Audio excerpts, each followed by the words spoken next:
Assalamualaikum warahmatullahi wabarakatuh. Pada siang hari ini saya bertemu lagi dengan Kiai Imam Sutaji. Selain penceramah, beliau juga penulis buku. Salah satu karya beliau ini ya. Beliau ini rewriting, ini penulis ulang dari buku hasil produksi ya, hasil ijtihad dari beberapa ulama di Paragaan. Ini hasilnya. Buku Yuk Belajar Azwaja dan KNU-an. Ada 3 jilid masing-masing untuk kelas 1 Sanawiyah, kelas 2 dan kelas 3 Sanawiyah dan sederajat. Ini merupakan gebrakan yang luar biasa bagi saya karena mungkin tidak semua kecamatan yang berbasis NU memiliki buku ajar untuk siswanya. Kita langsung tanya kepada beliau. Bapak Kiai, ini gimana asal muasal kok sampai muncul keputusan untuk bikin buku ajar Azwaja dan KNU-an? Begini, bahwa kita melihat di tahun 2000 itu ini bermula dari sebuah kasus bahwa ada aksi, ada reaksi, kan begitu. Di Indonesia ini kita melihat dalam konteks lokal Madura pada khususnya, sepertinya sudah mulai hilang dari tata krama, dari cara-cara salafun saleh menyampaikan Islam, terutama dalam hal cara keberislaman dan keislamannya. Mereka sudah jauh sekali, sedangkan wadi'u labinatil islamiyah fi Indonesia itu dibawa pada masanya. Pada tahun 1926 sebelum Indonesia merdeka ini sudah ada namanya Nahdlatul Ulama. Bagaimana Islam disampaikan dengan jalan yang rahmatan lil alamin.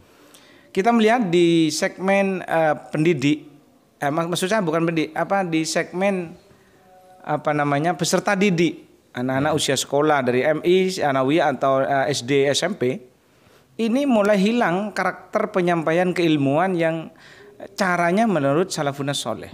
Misalnya mereka memahami Islam dengan dikenalkan rukun Islam, rukun iman, kemudian fikrohnya, amaliyahnya, terus harokahnya. Ini mulai beda, sehingga sudah kasar. Bahkan mereka tidak lagi rukun iman, rukun Islam, rukun iman dan rukun ihsan. Iman tidak lagi iman, Islam, ihsan. Tetapi mereka Islam, hijrah, kemudian jihad. Ini didapat dari mana ini? Gitu.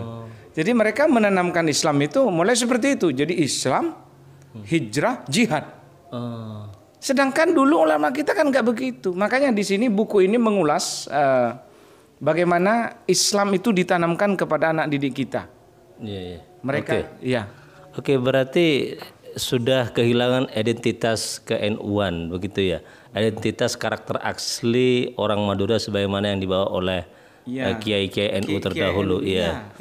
Iya, oke. Berarti ada unsur asing sudah masuk ke Madura. Ya, ada banyak asing dalam hal bagaimana Islam ini, nilai-nilai keislaman ini dijalankan dan diajarkan. Kira-kira begitu.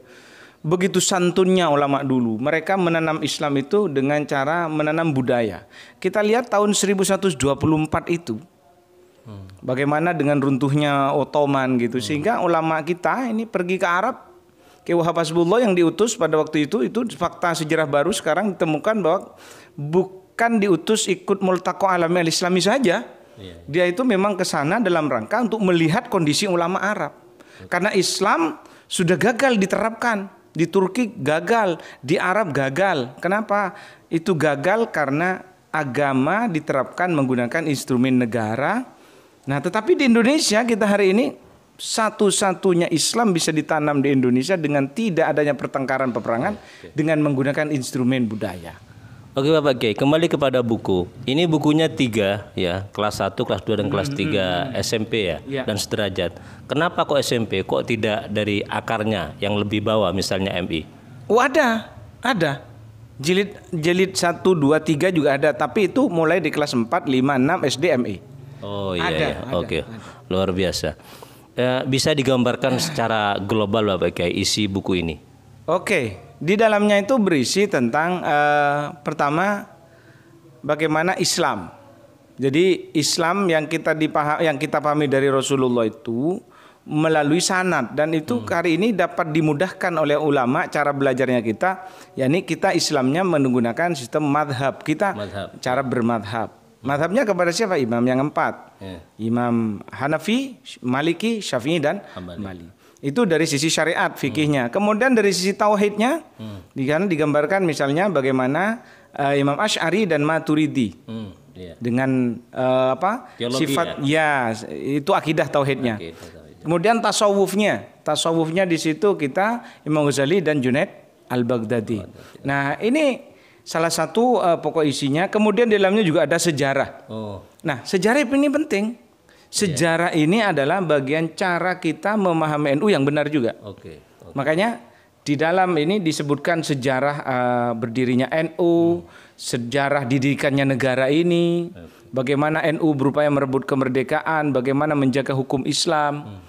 Nilai-nilai Islam dijalankan dalam suasana yang heterogen gitu kan. Nilai-nilai Islam itu bisa diamalkan. Gitu. Untuk MA ada enggak Pak Kiai? Saat ini sedang dalam proses insya Allah naik cetak.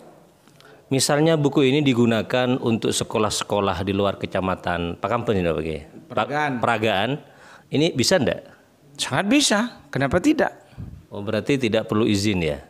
Silakan saja. Kan nasrul ulum wa dakwah.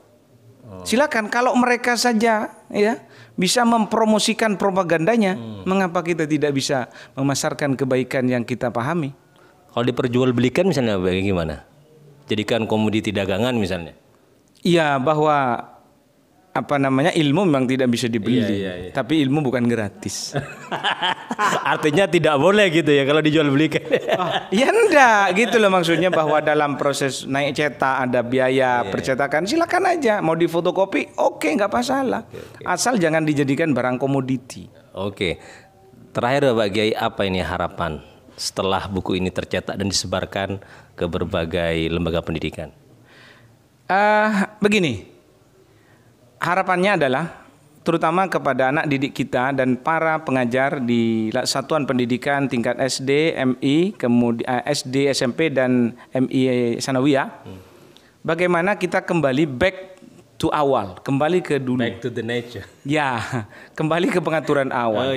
Sekarang itu kan sudah jarang sekali itu madrasah apalagi yang mengajarkan sifat-sifat wujud, kidam, bako. Ongkoid yang 50. Enggak ada itu di sana mereka. Mohon maaf, ini sekarang marak-maraknya hafiz gitu. Ini jangankan bisa hafal, cara ngomong hafal saja nggak bisa. Itu bukan hafiz Indonesia. Kok ada hafiz gitu? Yang benar itu hafizul Quran. Ini ke arah mana kritik? Ya kan kenjiri lah salah aja. Nah, maksud saya bukan bertidak setuju dengan penghafal Quran.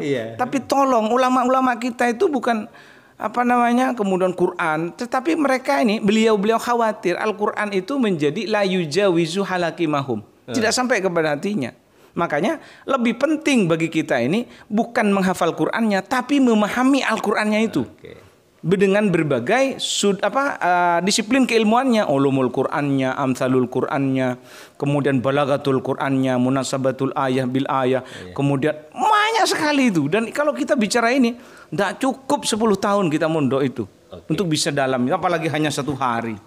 Terima kasih Pak Kiai atas jawabannya. Sama-sama. Semoga bermanfaat, terima kasih. memperkokoh tradisi kita yang sudah lama hilang dengan keberadaan 3 buku ini yang merupakan salah satu jasa dari tim Ma'arif Tim Ma'arif. Saya terlibat di dalam peragaannya. Terima kasih.